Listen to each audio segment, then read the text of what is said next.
Welcome to Teleforum, a podcast of the Federal Society's practice groups. I'm Nate Kasmerick, Vice President and Director of Practice Groups at the Federal Society. For exclusive access to live recordings of practice group Teleforum programs, become a Federal Society member today at fedsoc.org.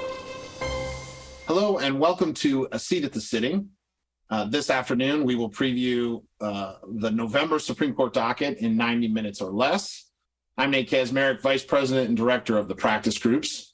As always, all opinions expressed today belong to our guests and not Federal Society. We are looking forward to having Laura Stanley guide today's discussion. Laura is out in Idaho, and I've heard that there's snow. Other than that, how are things for you, Laura? I'm doing well. I'm excited to talk about the next sitting.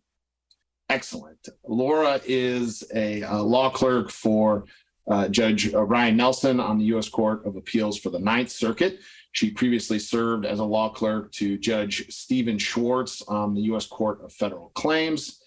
For these clerkships, she was a senior policy analyst at GW Regulatory Studies Center and an economist before that at the EPA.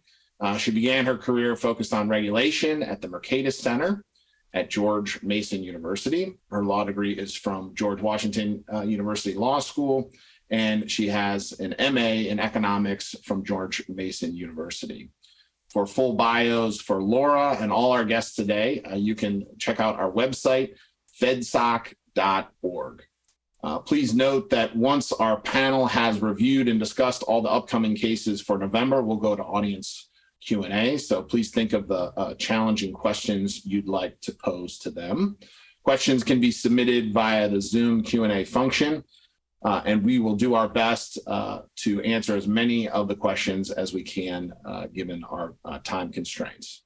With that, Laura, thank you very much. The floor is yours. Thank you so much, Nate. I really appreciate the invitation, and I'm excited to talk about the Supreme Court's next sitting in 90 minutes or less. So we'll leave time for questions at the end. So please use the Q&A function to submit any questions you might have for our speakers as we go along. So the first case on the docket for this sitting is Culley versus Marshall. This is a case out of the 11th Circuit on civil asset forfeiture and the procedure required after a seizure. We actually won't do a deep dive into this case because the Environmental Law and Property Rights Practice Group hosts a webinar previewing this case on Tuesday. So if you're interested in learning more, I encourage you to go watch the recording of that program. So I know you are eager to hear from our distinguished guest, and I will provide a brief bio of each speaker as we reach the case they will discuss. So first, we are fortunate to hear from Gary Lakowski, who is going to talk to us about Linke versus Free. Gary is currently counsel at the Dillon Law Group, and before that, he served at the Department of Interior, directly advising the Secretary and other senior department leaders. He also served as a senior policy advisor at the White House Domestic Policy Council, and he worked directly for commissioners at the Federal Election Commission. So I'll hand it over to you to get us started, Gary. Great, thank you, and thanks for having me. It's always good to talk to FedSoc and to hang out with all these fine people. So I'm here to talk about a case that will be heard on Halloween, Linke v. Fried. And it's appropriate that that case is being heard on Halloween because what's kind of at issue there is whether personal social media accounts are really government social media accounts in costume, in disguise. That's kind of where these cases are going. And I don't want to step on any toes, but I will also address another case that's going to be addressed on Tuesday as well, O'Connor Ratliff v. Garnier. That's because they both kind of touch on the same type of issues. It's hard really to talk about one case without talking about the other. When the Ninth Circuit was deciding, O'Connor was also talking about how it was distinguishing itself from the Sixth Circuit in Linke. So we'll hit on both of them a little bit. So now, what are these cases about? Why are we talking about them? What's all the hubbub here? So at their core, they both relate to whether public officials operating on social media can ban members of the public from interacting with them on their social media pages. Both cases involve pages that are ostensibly private accounts of public officials where they're conducting some degree of government commentary or some imprimatur of acting in their official capacity. For example, they may have their title, they may be spending a lot of time talking about government business, things like that. So the question is that state action? Is that something that's attributable to the state, or is that just like you, me, or anyone else on this panel who's not in the government banning someone who we don't want to talk to on Twitter, we don't want to talk to on Facebook. So what happened in this case in particular? And we'll start with Linky. So in Linky, there was this guy named James Fried. He joined Facebook. And according to the court, and this is a quote, which is, if you ever get a chance, I would love to have this quote about me in a published opinion. He grew too popular. He got too popular for Facebook. So he hit the 5,000 person friend limit, and it converted his personal page into a page, a general sort of public page. And like I said, I don't know about you, but it must be nice to have a court say you're just too popular. Now, in 2014, this man named Fried, he's appointed to be city manager of a city in Michigan. So he goes from being a private citizen, kind of out and about, to being a government official. He updates this to his Facebook, as one does, I suppose. He posts his job title. He lists his address as City Hall. He lists the city administration as his contact email, and a few other things along those lines that kind of suggest, hey, this guy is really excited to be city manager, and this Facebook page kind of relates to that. Now, during his post, on this page, he kind of posts on a variety of subjects. The exact ratio is a little bit in dispute between petitioners and respondents, but everyone basically agrees that he's posting a lot of stuff about how excited he is to be city manager and what he's doing as city manager, in addition to maybe a few posts here and there about kind of his personal activities. So he makes a bunch of posts about what he's doing as city manager, particularly once COVID hits. If you remember that time in early 2020 and around then, there's a lot of updates from government about what they were doing, what's going on, how people were responding. He was posting a bunch of that stuff on his Facebook page. Now, this other man, Mr. Linky, wasn't thrilled about how Fried and the city were handling their COVID response. And he decided he was going to let them know that. Like many other citizens, he decided that the best way to do that was on Facebook and to communicate his views to city officials, particularly Mr. Fried, by commenting on his Facebook profile, this page that's open to the public, that's viewed as a public figure, and that lists him as the city administrator. Now, Mr. Fried wasn't super happy with some of these criticisms and comments. So first, he deleted a couple of them. Then after that, he finally gets to the point where he's like, I don't want to deal with this person. I'm going to block him. So he blocks Mr. Linky on social media. Linky sued, alleging this is a First Amendment violation and that Fried's Facebook profile is essentially a government account. This is essentially a government forum that he is being excluded from based on his critical views. The district court granted summary judgment to Fried. Linky appealed, goes up to the Sixth Circuit. The Sixth Circuit, in an opinion written by a repeat contributor to here at FedSoc, Judge Lepore, also ruled for Fried. According to the court, Fried's posts were not state action, which is how they're dividing the line between personal and government. So even government officials get to have something of a personal life or can do things in their personal capacity. So Pete Buttigieg got a lot of criticism for telling a reporter, hey, I'm on my personal time, but there is some scope where even people who work for the government can act in a personal capacity where they're not acting in their capacity as a government official. Just because you work for the government, everything you do is not attributable to the government. So how do you kind of figure out which is which? Well, the Sixth Circuit identified a two-part test to kind of make this call. First, is it part of an office holder's official or apparent duties? And second, could it have happened the same way without the authority of the office? In other words, is your job government social media manager? Are you managing the Facebook site? Is that something you have to do? Is this something you could have done without your office, or is this something that you could do in your personal capacity? Now, in evaluating these criteria, the Sixth Circuit took a bit of what I would call a more formalistic approach. It concluded first, no law, ordinance, or regulation compelled Fried to have a Facebook page. No one was telling him he had to do this. It wasn't part of his duties as a city manager per se to have a Facebook page. He chose to do this. He wanted to have one. Second, even though he talked about his job a lot, updating Facebook wasn't part of his job. And I mean, I'm sure we've had colleagues like that. They like to talk about their job. They're excited. They like to discuss what they do. But just because they like to do it doesn't mean that that's part of their official duties. And the court uses the example of, hey, maybe he really just likes to tell people about city manager. If he went into a hardware store and started telling them about his job, no one would say that's part of his official duties. So it's the same way as it on Facebook, where he's telling the world about his job. And then second, and that second sort of part of the Sixth Circuit test, it concluded the Facebook page didn't belong to the city. It wasn't a government account. It wasn't registered to the city. It was his personal Facebook page. And finally, he did not rely on government employees to run his account. This wasn't a case where he had a social media staff that was employed by the government, was running this for him. He's just doing his own thing.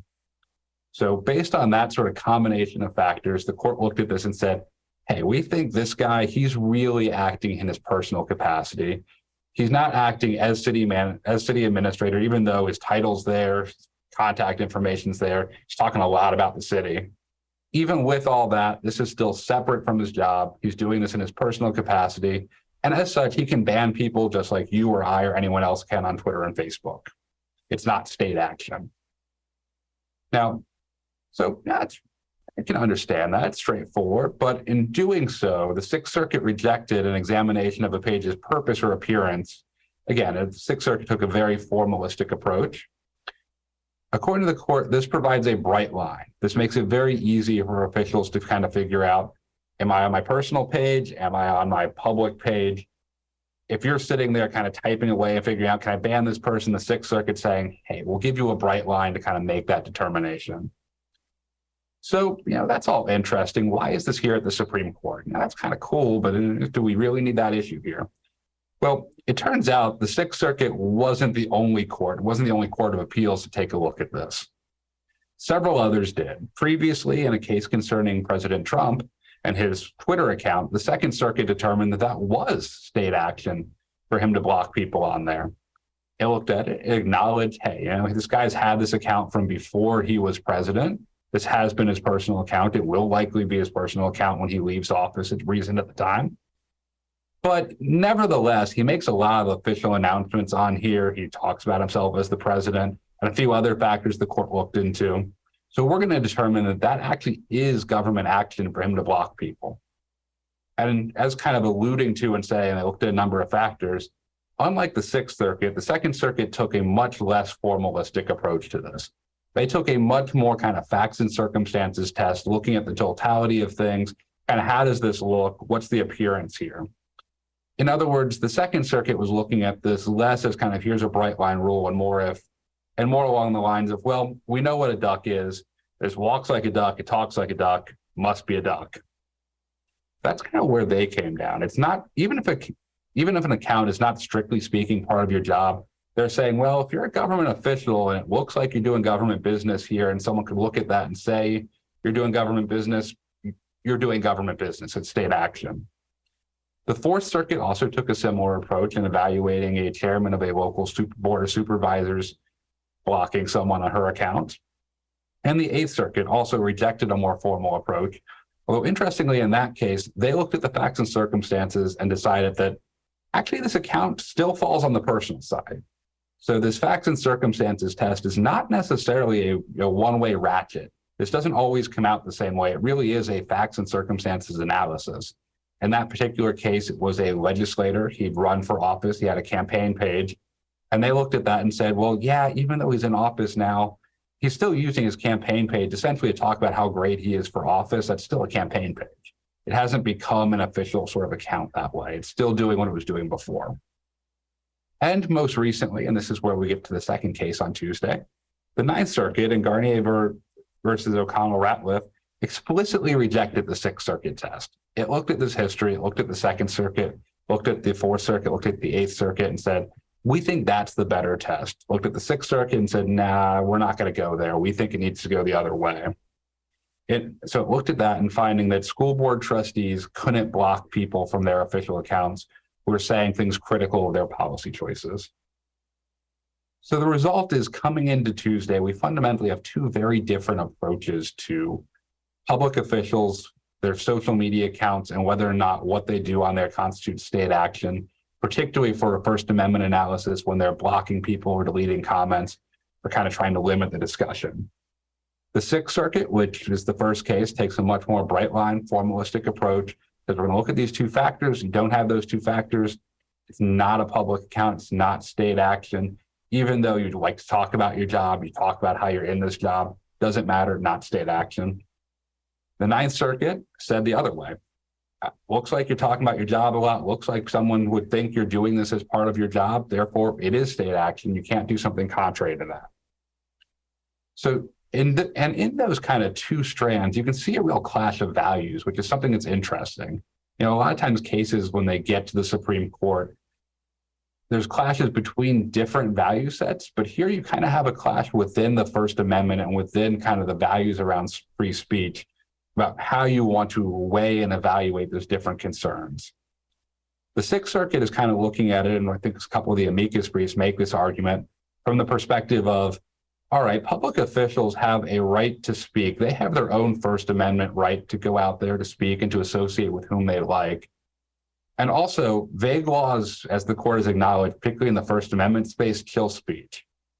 So there's a concern there that a vague standard of this facts and circumstances, we're going to look at everything, put it in a blender and see kind of, this looks like a duck, that could kill speech. So that's one end of the First Amendment concern is one, you can associate with whom you'd like, and two, we don't want to kill speech. The other side is the more kind of traditional, straightforward approach of, hey, if government officials are limiting discussion about them, particularly when they're limiting discussion that's critical of them, that's a First Amendment value. That's a problem that they really shouldn't be able to do. If they're going to create these forums where they're going to go make these government pronouncements, they're going to let everyone comment in this public square, they really can't be moderating that based on viewpoint, and they can't be banning people from the public square because they don't like what they have to say. That's really inhibiting the robust discussion of ideas. So you're coming into Tuesday with this kind of clash of two different sides of the First Amendment coin. It also kind of creates some strange policy bedfellows. So, I mean, normally you wouldn't normally see, for example, the state of Texas align with the Biden administration, but in this case, they happen to be because they have similar interests in terms of wanting to be able to have more personal control over their social media accounts. One of the other kind of interesting things, at least for me, I was a former federal employee, is DOJ filed an amicus brief, and there's a tension even there within kind of the government and how they apply to these types of things. So if anyone was a federal employee, you may remember Hatch Act and Hatch Act training about when you can talk about campaign activities and when you're on official government time. The Office of Special Counsel for Hatch Act purposes takes very much the sort of Second Circuit style approach of facts and circumstances of, well, it looks like someone could misinterpret this as being government speech. We're going to apply the Hatch Act to it. But DOJ is coming down on the other side of the argument and saying, well, the government doesn't own it. It's not government speech for purposes of this First Amendment analysis. There's slightly different issues. There's slightly different concerns, but there is a tension there in how even the government itself is viewing this for different purposes and then under different laws and different sort of frameworks. The result is that this should actually be a really interesting case on Tuesday. It should be an interesting argument. It'll be interesting to see what the questions are, and it'll be interesting to see kind of what the outcome in both of these cases are. It doesn't necessarily line up clearly ideologically, and I suspect that may be a result. You never know. It's always kind of a fool's errand to predict who's going to come down where, particularly if there's not a long track record on a very specific issue. But there's a real potential here for a number of different directions for the court to go in, potentially for a number of different opinions, depending on how each justice looks at this issue and how kind of they evaluate it. So it'll be very interesting on Tuesday to see what the arguments are, what the questions are, and start to get a sense of where they might be heading. And it'll be even more interesting when we do get an opinion to see how are they going to reconcile these different values that, again, don't necessarily align along the traditional splits you're used to talking about when you talk about the court, when you talk about different sort of judicial philosophies. So I think it'll be a very interesting case, and I'll kind of leave it there for any questions. Great. Thanks so much, Gary. I think it'll be really interesting to see how the Supreme Court comes out on those two cases. And I'll just ask you a quick question. So you talked about how it's a fact-intensive analysis, and we didn't do a dive into the facts of the O'Connor case. But do you think it's possible for the Supreme Court to come out, different ways on the two different cases, given, how factually distinct they are? I think it's possible, and I'll put it this way. I certainly think it's possible that the Supreme Court could reject the test used in both cases. I could easily see a situation where they look at the Sixth Circuit and say, that's way too constricting, but maybe look at the other circuits and say, that's a little too loose. We need more sideboards. Now, That said, I should say I'm not involved in it. Our firm does have a case that's dealing with qualified immunity based on the Garnier decision. So on behalf of, our representatives in that case, the Ninth Circuit was completely right. It was a very obvious decision. But yeah, so I think it's an interesting issue. And I could see a situation where the court kind of comes down somewhere. It's not squarely on the side of what either the Ninth Circuit did or on the side of what the Sixth Circuit did. Awesome. Well, thanks so much, Gary. We have some questions coming in, but I'm going to leave those until the end so we can get through all the cases first. So now we're going to move on to our next panelist, Professor Krista Laser, who will talk about the next case on the calendar, Vidal versus Elster. So Professor Laser teaches at Cleveland State University College of Law, and before that, she worked for nearly a decade as an intellectual property litigator at WilmerHale and Kirkland & Ellis. Professor Laser's research focuses on intellectual property and innovation, and her scholarship has been cited by the U.S. Court of Appeals for the Federal Circuit and in briefs to the Supreme Court. So we're very fortunate to have her here to talk to us about Vidal versus Elster. So I will hand it over to you, Professor Laser. Thank you so much for having me on. I really appreciate it. So this case involves a very unique trademark application. In the 2016 presidential debates, Senator Marco Rubio claimed that in a presidential debate that then candidate Donald Trump had, quote, small hands. Steve Elster tried to use the popularity of that phrase to register as a trademark his phrase, Trump too small.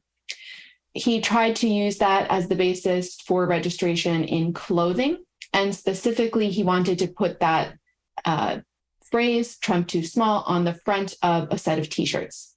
Now, I will add as an aside that ordinarily marks that are placed on the front of a shirt rather than tags or other locations that are typically associated with the manufacturer or the seller of the good are considered ornamental uses, but the case doesn't really touch on that topic. Trademarks are essentially a right to protect consumers from deception as to the source of a good or service.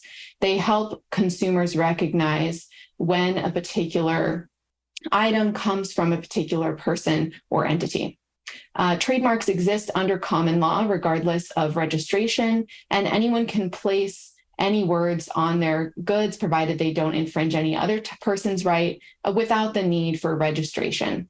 However, federal registration confers certain benefits, including serving as evidence of validity and providing nationwide protection, whereas common law rights will only exist in the geographic regions where that person has been selling those goods. The trademark office ended up rejecting Elster's registration for the Trump too small mark on two grounds under the Lanham Act. And the Lanham Act is the statute that governs those federal trademark registrations, among other issues of consumer protection. So under Section 2C of the Lanham Act, which permits the office to deny registration of a mark that consists of or comprises a name, portrait, or signature identifying a particular living individual, except by his written consent, or the name, signature, or portrait of a deceased president of the United States during the life of his widow, except by the written consent of the widow. Under that provision, the Trademark Office denied the registration to Elster. The Trademark Office also denied the registration initially on a separate ground under Section 2A of the Lanham Act, and this is a separate section that permits the office to deny registration of marks that consist of immoral, deceptive, scandalous matter, or matters which falsely suggest a connection with other people. And then there's some other portions of Section 2A. Some of these portions have been deemed unconstitutional in previous Supreme Court cases. Now, the Trademark Trial and Appeal Board, which is a board that handles appeals of these initial rejections, affirmed the denial of registration, but it did so solely on grounds of Section 2C. Remember, this is the section that relates to use of a person's name without their consent. And they found it unnecessary to reach the grounds under Section 2A. The Trademark Trial and Appeal Board stated that Section 2C was not unconstitutional because even if some greater First Amendment scrutiny were to be applied, they urged that Section 2C was narrowly tailored to advance two compelling government interests, namely protecting the named individual's right of privacy and publicity, and protecting consumers against deception as to source. So specifically, the right of privacy or publicity is a right that exists typically under state law that would allow somebody to make sure that other people are not using their name or likeness in a commercial fashion without their consent. And there are some limitations under the First Amendment there for criticism and commentary. And then protecting against source deception. This is the idea that we want to make sure as consumers that we know who's making the things that we purchase. This is the fundamental protection inherent in trademark law. So the Federal Circuit ended up looking at this Trademark Trial and Appeal Board decision and reversed the Trademark Trial and Appeal Board's decision to deny the mark, saying that Section 2C violated the First Amendment as it was applied in this scenario. Now, on this, the briefs at certiorari to the Supreme Court, Elster and many of the amici argued that Section 2C needs to have a carve-out for political commentary, otherwise it is unconstitutional. They said strict scrutiny should apply and that the provision is not narrowly tailored to serve any kind of compelling government interest, for example, right of privacy or protecting against deception, and that any government interest was outweighed by the First Amendment interest in allowing commentary and criticism of a public figure.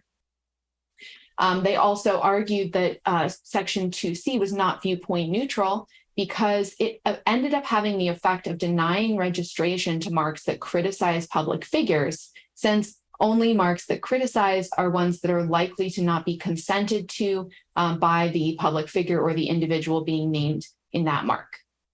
The Patent and Trademark Office, on the other hand, argued that Section 2C was in fact a viewpoint neutral restriction, and that any mark that used the name of an individual without consent would be denied, whether that mark criticized, whether it used it in a merely commercial fashion that did not result in any kind of criticism or commentary, or whether it was a mark that was in favor of the public figure, as long as it was not without that person's consent. The USPTO also argued that Section 2C did not, in fact, restrict Elster's speech here.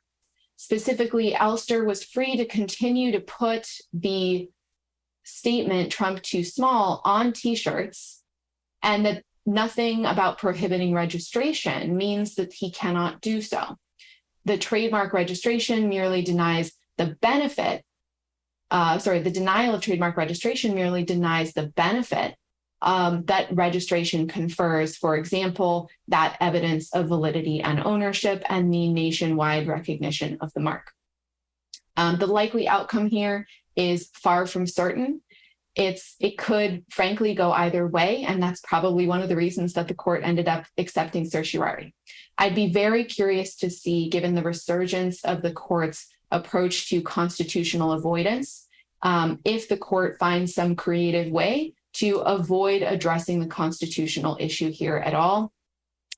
For example, they might determine that because the mark could suggest a false endorsement, that there's no need to address the constitutionality of the restriction of non-consented uses of names, because deceptive uses and uses that falsely suggest a connection with another person are not going to receive the same type of First Amendment protection. I also think it would be really interesting if the court ends up considering the context in which this particular mark is raised, namely a material that's on the front of a T-shirt, and how that might be slightly different in terms of an as-applied use of a First Amendment and the First Amendment issues here than some of the previous cases that looked at things like the name of bands or other plainly artistic uses of a potential mark. Great. Thank you so much, Professor Laser. I think I'm going to hold on the questions to the end to just make sure we get through everyone. So we'll move on to our next panelist now.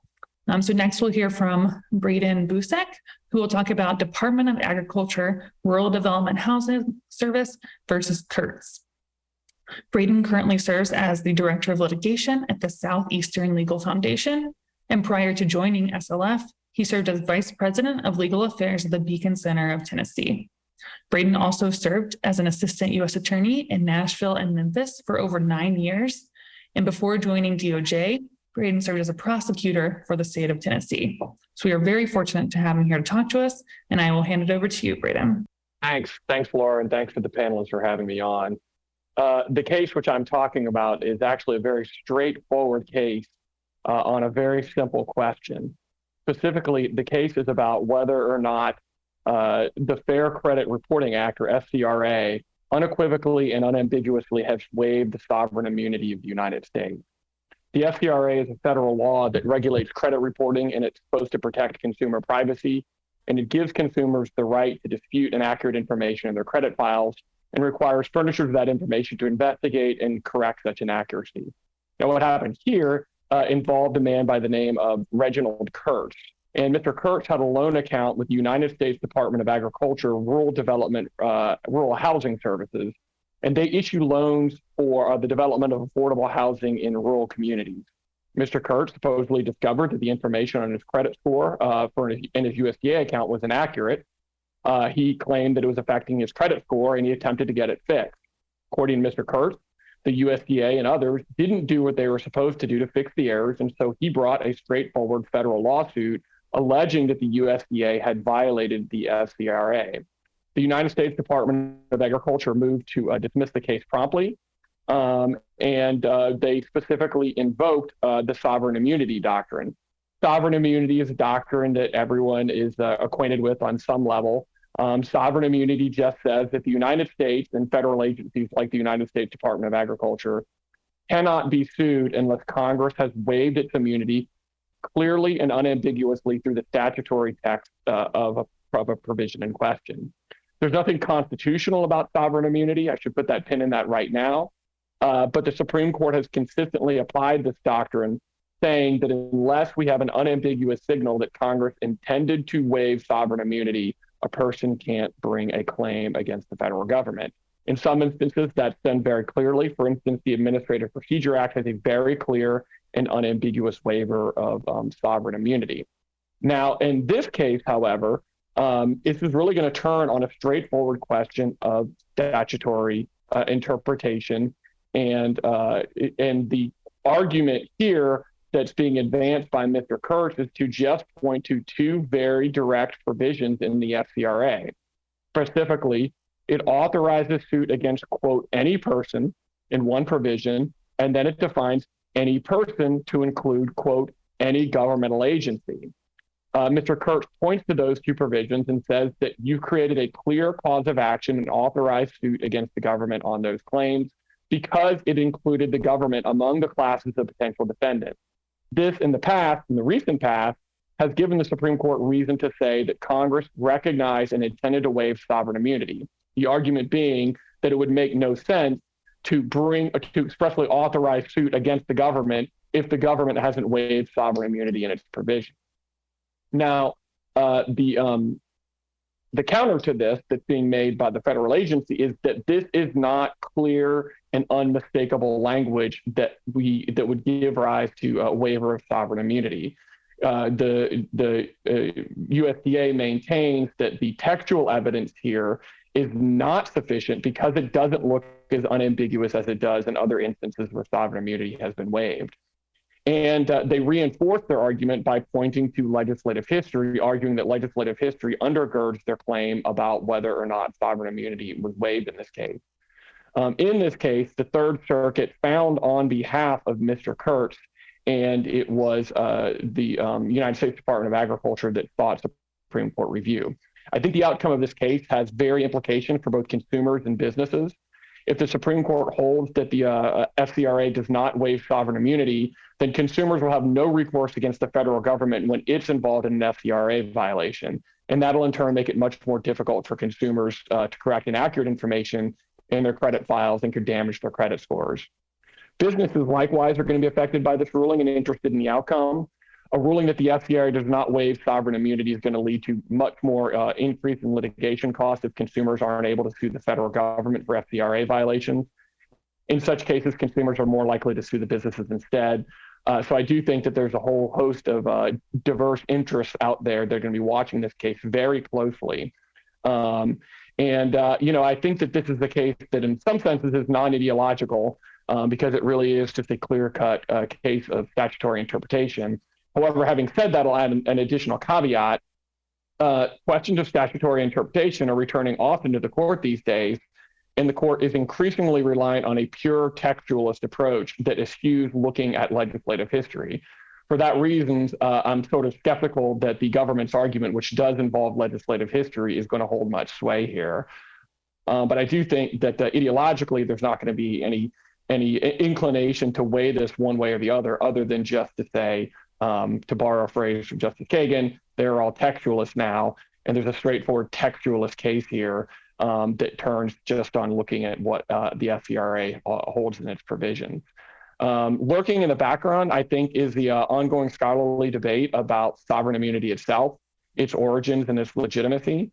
I don't see that Mr. Kirtz has squarely put that issue before the Supreme Court, so it might be up to one of the justices if they choose to wade into that. It wouldn't surprise me to see Justice Gorsuch or Justice Thomas want to ask the practitioners questions along those lines about the origins of sovereign immunity and whether it exists in an American republic and whether the Supreme Court should revisit it. But again, Mr. Kirtz hasn't really raised it, so I don't see that being a dispositive issue, especially when there is a straightforward case of statutory interpretation before the court. Great. Thank you so much for that overview, Braden. So we are going to move on to our final panelist, Amy Swearer. So Amy is going to talk to us about what I think might be the most discussed case from the sitting, United States versus Rahimi. Amy is a senior legal fellow at the Meese Center for Legal and Judicial Studies at the Heritage Foundation.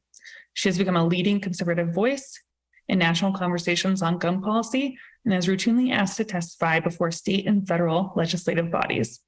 She runs the Heritage Foundation's Defensive Gun Use Database and was a primary author of the recently published Heritage Foundation ebook, The Essential Second Amendment. So we are very fortunate to have her here today, and I will hand it over to you, Amy. Thank you, Laura. On the surface, I think the question presented in Rahimi is pretty straightforward. Does 18 U.S.C. 922 G8, which is the federal statute prohibiting gun possession for people who are subject to certain domestic violence restraining orders, does that violate the Second Amendment on its face? But to really appreciate Rahimi and Rahimi's contextual importance, we need to rewind and understand how we got to Rahimi. So if we go back to 2 terms ago, we had the court's decision in New York State Rifle and Pistol Association versus Bruin. Bruin was the court's first real attempt to vindicate its landmark Second Amendment decisions in Heller and McDonald, which lower courts spent the decade after those cases largely undermining and failing to take them seriously at every opportunity. So in Bruin, the court strikes down New York's very restrictive proper cause requirement for public carry permits. But even more importantly than affirming that there is, in fact, a right to carry and to bear arms, Bruin clarifies for the first time the proper test for analyzing Second Amendment challenges. So the court in Bruin doesn't adopt a 2-step test that had developed in the lower courts after Heller or any test that incorporates a tiers of scrutiny framework, but it instead adopts a test centered on historical analogy. If the Second Amendment's plain text covers an individual's conduct, that conduct is presumptively protected, and the government must then justify its regulation by demonstrating that it is consistent with the nation's historical tradition of firearms regulation. So the government doesn't have to produce some historical twin or a dead ringer for the modern law, but it does at the very least have to show that the 2 laws impose a comparable burden on the right of armed self-defense, and that burden has to be comparably justified. So this new Bruin test results in a flurry of Second Amendment challenges over a wide range of issues that are now essentially being relitigated under this new historical analogy test. And you've seen a a range of ways in which lower courts have applied this Bruin test, either more broadly or more narrowly in terms of what they're willing to accept as a good analogy.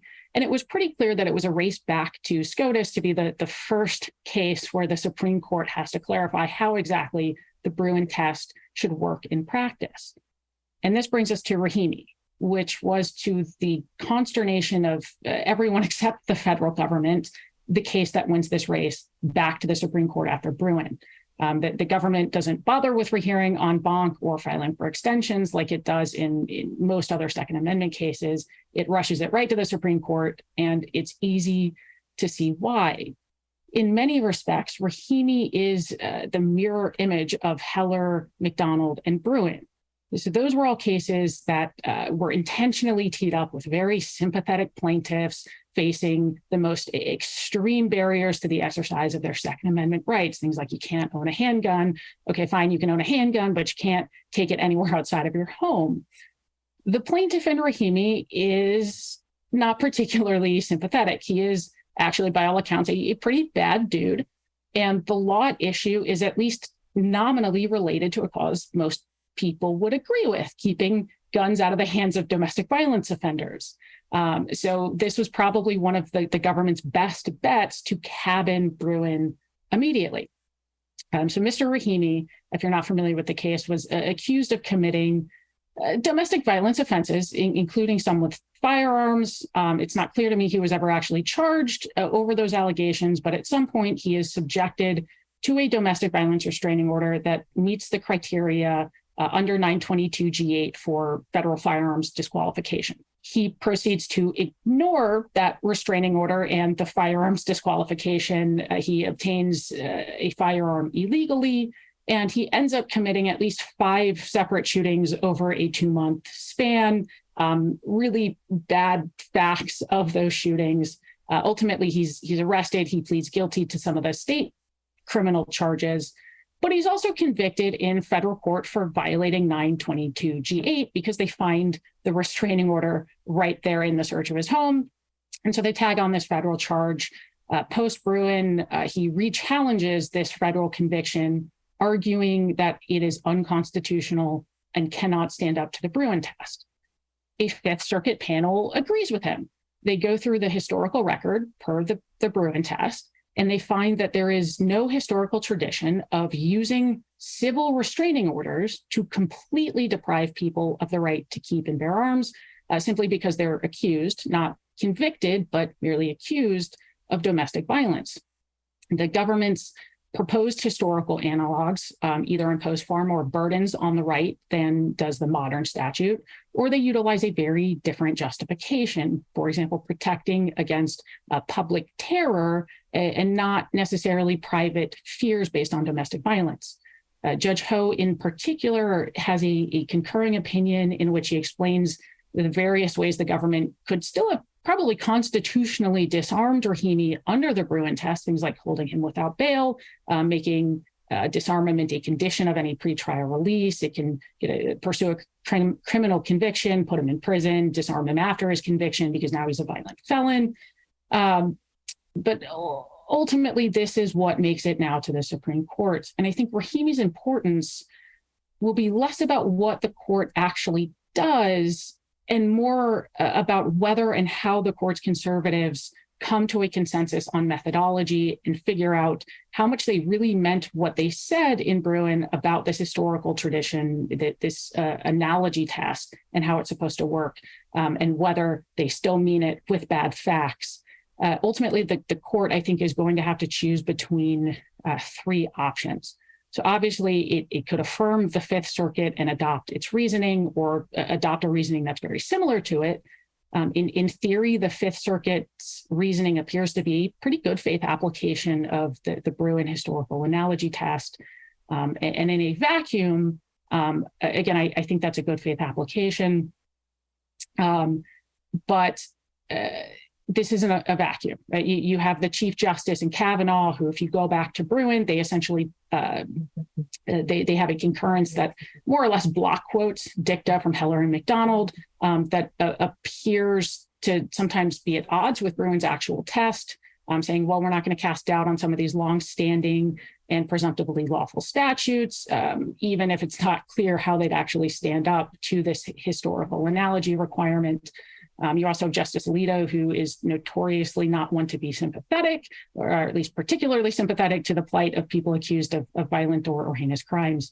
But perhaps this is a case where the facts are actually so bad for Rahimi that it works in his favor.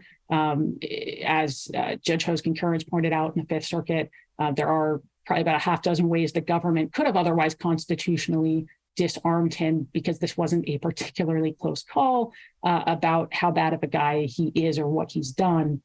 The second option is sort of the opposite. The court could obviously kick the teeth out of Bruin by adopting the government's reasoning in the case, which is a very broad approach to historical analogy, basically arguing that there is a historical tradition where the government gets significant leeway to determine who is or is not a responsible person for purposes of being a member of the people to whom the right to keep and bear arms belongs. And they don't just have to convict someone of a crime, but they can use a far lower bar that can encompass sometimes even soft language found in divorce decrees. I don't think this is the most likely outcome, but it is certainly an outcome that could happen. I think the third option is something where there's a far better chance. I think there's a reality in which the court tries to split the proverbial baby in some way and create perhaps a distinction between C1 and C2. So there are, again, two ways for a restraining order to qualify under 922G8, either a judicial finding of a credible threat, or the order just prohibits, by its own wording, the party from using or threatening to use physical force. So they could try to split the difference there and perhaps find, well, one of those things is historically analogous, but the other is not. And I think the court can also try to create a distinction about how much wiggle room the government gets with respect to disarming people accused of violence versus those accused or convicted of nonviolent offenses. They'd certainly have the opportunity to immediately cabin whatever they say in Rahimi by granting cert in a case called Range, which I think now has a cert petition pending, which deals with a very sympathetic nonviolent felon. It's a much cleaner case and could certainly offer that opportunity for the court to split the baby there. One final thing of importance to note is that the government in its merits brief declined to cite or rely on the very racist gun laws that often pop up in these cases for historical analogy. That had sort of been an open question in many of these cases. To what extent, if any, these laws, for example, banning firearm possession exclusively on the basis of race, how should those come into play when most of them would now be considered unconstitutional for other reasons? So in the end, this is not going to be like Heller or Bruin, where it was pretty clear the statute would be overturned and it was just a matter of how the court would get there. I think this is a much messier case. Nevertheless, with tremendous implications for how important Bruin actually ends up being in the long run, because again, they're sort of deciding how seriously they're going to take their own test when you have a messier case with bad facts and an unsympathetic plaintiff. So I suspect we'll learn a lot more in oral arguments about where certain justices are in their thinking or concerns. But again, a pretty messy case with big implications. Great. Thank you so much, Amy. I think it's safe to say a lot of us are eagerly awaiting argument in Rahimi. So the final case in the sitting is Rudisill versus McDonough. This is a case out of the Federal Circuit and it will affect educational benefits for veterans. James Rudisill, who served 3 periods of active duty service, used 25 of his 36 months of eligibility under the Montgomery GI Bill to pay for his undergraduate education. Later, he applied to Yale Divinity School, and he intended to pay for that education with his post-9/11 GI Bill benefits. So both GI Bills offer a maximum of 36 months of educational benefits, and Congress has implemented various provisions to limit the benefits, including a 48-month cap under both programs generally. The Federal Circuit held that if a veteran has only used some of the benefits under the Montgomery GI Bill program, and then also elected to receive benefits under the post-9/11 GI Bill program, the benefits are limited to only the unused benefits under the Montgomery GI Bill program. So this will be an important statutory interpretation question. It will affect educational benefits for many veterans. And it will be the last case in the November docket. So we won't go into much more depth on that case. Yeah, and that wraps up our overview of the cases in the November docket. So to our attendees, I just want to remind you, please feel free to use the Q&A function to submit any questions that you have for our speakers. And before we move on to questions, I'll just ask all of our panelists if anyone wants to chime in with additional thoughts on their cases or the other cases we have discussed. All right, I don't think so. So the first question we have is for Gary. And the question is that, to the extent that social media posts on Facebook, Twitter, and so forth are state action, would there be some immunity for defamation, for example? I know this is kind of maybe outside the realm of these two cases. So if you want to punt on this question, that is totally fine.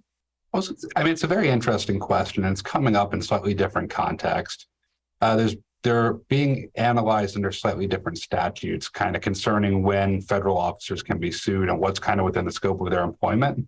So that question is actually coming up for not necessarily in the defamation per se, not necessarily in the defamation context, but I would think that question is going to come up more in terms of the statutes regarding when a federal employee has immunity or when the government's going to step in to defend them based upon their status as a federal employee. That's going to be based more on whether or not what they're doing is within the scope of their office. And that's raising some very interesting questions at the moment in a couple of different cases that are working their way through a number of different courts about, what's within the scope of a particularly high elected official's office, what's within kind of the outer perimeter of that, what qualifies as part of their federal duties. So it's a separate question and it's being analyzed separately, but it's also a very interesting question. Great, thank you. So next question is for Professor Laser. So it seems like the court in recent years has, been in a trend of getting rid of trademark provisions that impinge on free speech.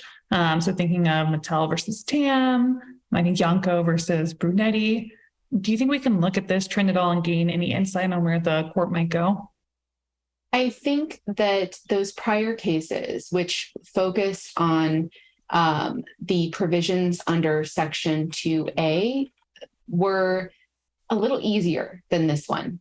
Those cases looked at questions like whether the trademark office can refuse marks on the grounds of them being immoral, on the grounds of them being scandalous, disparaging, contemptuous. Those things are much more clearly a viewpoint restriction than something that says, blanket, you may not use the name of somebody else without consent. So I think that it's much less likely that this constitutes viewpoint discrimination.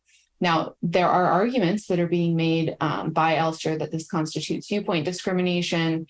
I think the one response that the office might have to that is to say that the office would deny registration to supporting marks as well, as long as they weren't consented to. So, for example, a pro-Trump mark would also be denied if it wasn't given, if it wasn't created with the consent of the person whose name is referenced. And so in that sense, the trademark office would be saying this is not a situation of viewpoint restriction. And then I think this particular one has more of a justification than those cases in the sense that this could violate people's right of privacy, right of publicity, and could also be deceptive to consumers, and that there's a basis here to have a restriction that denies the ability to register marks that are associated with somebody that's not yourself without their consent.